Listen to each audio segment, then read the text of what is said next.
Boring jobs are the same the world over. Doing exactly the same thing, day after day after day, can destroy you. The man who tells this story works as a bus conductor on a route between towns in Malawi. He has been doing this job for 9 years, but it feels like 100 years. At Chitakele, the bus, although already packed full, picks up a few more passengers and continues on its way.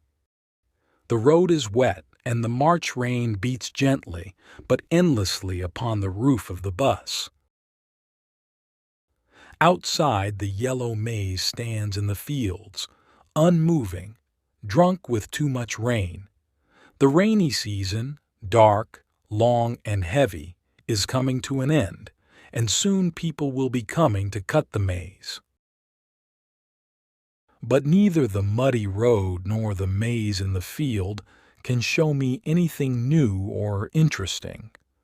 For 9 years I have been a bus conductor, and I cannot begin to count how many times during those 9 years I have been on this road. Whether it is the rainy season as now or a dry September afternoon, or a cold June morning, it is all the same to me.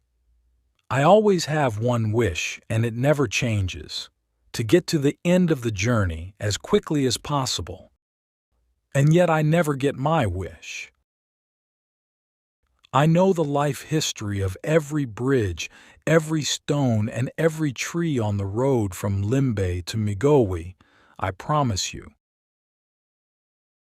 My past is on the road, so is my present, and I find it hard to imagine a future away from this road, the road to Migowi and back to Limbe and back again to Migowi. I don't enjoy thinking about my past before I became a conductor. I know I once had a father and a mother. We once lived on one of the large tea estates in Mulanje. But in my mind this time is distant, not clear. My father died when I was a little boy, and my mother lived on, selling kachasu, illegal beer, to pay for my schooling. When she had finished doing that, she drank herself to death on the day I went home with my first pay. I also had an elder brother who went to work in the mines in South Africa. At first we used to write, then my brother stopped answering my letters, so I stopped writing. The bus stops, and I loudly ask if there is anyone getting out here. There is no answer, so the driver starts his engine and the bus moves on. But a moment later, someone rings the bell and again the bus stops. "I'm dropping here," says a man rising up from a seat not far away from me. Several passengers shout rude, angry words after the man as he pushes his way to the exit. I say nothing to him, and as a result, some of the ugly words are thrown at me too. Before I became a conductor, I worked in a tea research station.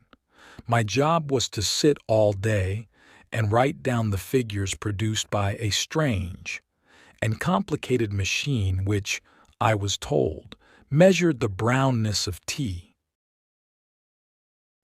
I never understood what those figures meant or how the machine worked, but my boss repeatedly told me that my job was of great importance to tea research. I did not understand this either, though I was proud to play my part in this great work. However, I quickly grew tired of sitting in the same place and writing down the same figures day after day, and I left the job after only a year. "I want an interesting job," I told my friends as I left. "I'm going to be a conductor. There is variety there, different people, different places every day." The bell once again rings, and the bus stops for some passengers to get off. "I have a bicycle on the roof," says one man, "and I have a bag of maize," says another. I'm sure I know the reason why I am growing so thin. My ears have grown tired of hearing such things. I have heard them hundreds, no, thousands of times. Maybe one day the passengers will be kind, enough not to say them.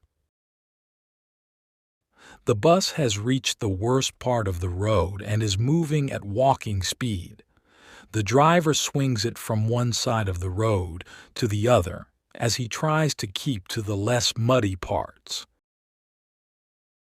Many a time the wheels go deep into the mud, and all the passengers have to help in pushing the bus out. I wonder what time we'll get to Migowi, I say aloud without meaning to. The driver, hearing me, looks at his watch, ashamed. "By 5 o'clock, we should be there," he says. The driver is a very old man, has been a driver for over 30 years, and should not still be working, although all attempts by the National Transport Company to make him stop have failed. No one understands why this strange old man, who is said to be very rich, prefers to go on working. I suspect he will die as soon as he is taken off the road. Behind the wheel he looks full of life, but his eyes show the shadow of death. It is only the road that keeps him alive. The bus slides in the mud on a steep hill and nearly turns over. Streams of water run down the side of the road. Everyone come out and push. It seems to me that the road changes everybody. No one is free of it. Not just the driver, but all the passengers I have ever met. I feel sorry for them, but the thought worries me. I became a conductor in order to escape from a boring job and a cold, impersonal machine that measured the brownness of tea. But after 9 years, I do not find much variety in the brownness of men. Indeed, it seems to me that these are the same passengers that I left Limbe with on that rainy morning 9 years ago.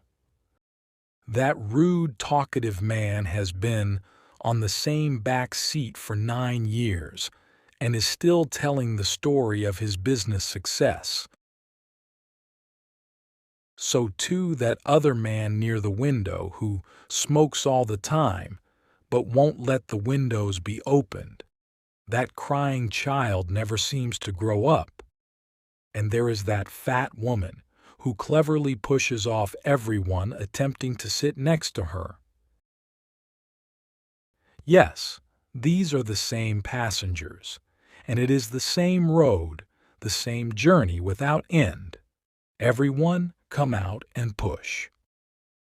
The rain continues to fall and the driver keeps swinging the bus from one side of the road to another to avoid the mud. The bus complains continuously under the heavy load of passengers, which never seems to get less. People get on and get off, but the bus is always crowded. At Kambenje, the bus stops to pick up a few passengers, wet with rain. Among them is a man wearing an old yellow raincoat. I look at him carefully as he gets on. Yes, indeed. My father. My father had just that hardened look on his face, that bent back from years of picking tea.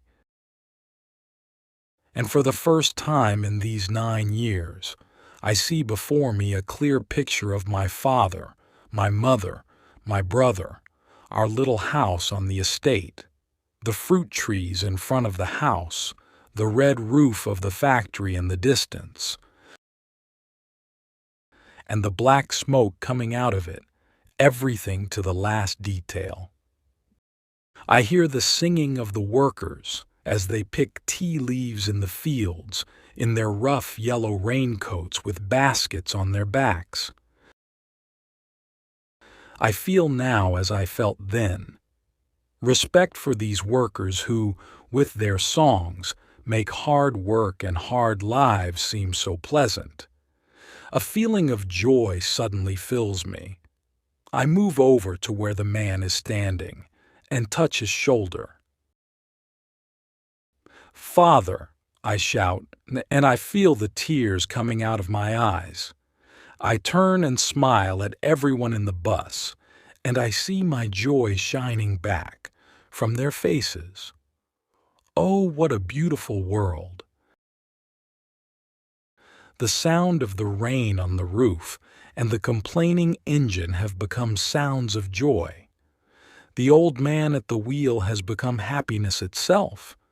The voices of the passengers and the crying of the child fill me with a wonderful feeling. Father. So my father and mother have never died, after all. My brother has never had to go to South Africa. And I myself have never had to write down figures from a machine that measures the brownness of tea. But suddenly the bus comes to a violent stop, and all the standing passengers fall over one another. I try to stay on my feet by holding on to the man I had called my father, but he is already falling, and he pulls me down with him. Everything in my dream disappears. I seem to be coming back, from the dead as I and the man. I had called my father help each other to our feet. Everyone get out and push. The bus has once again got trapped in the mud. The two front wheels are in so deep that it is going to take hours before we can continue. By 7 o'clock we should be at Migowi, says the driver, when we have finally succeeded in pulling the bus out. Once those words used to calm me down, but now as I hear them, I feel cold all over. The idea of arrival has now begun to frighten me. I say nothing, and instead look at the maize in the fields outside.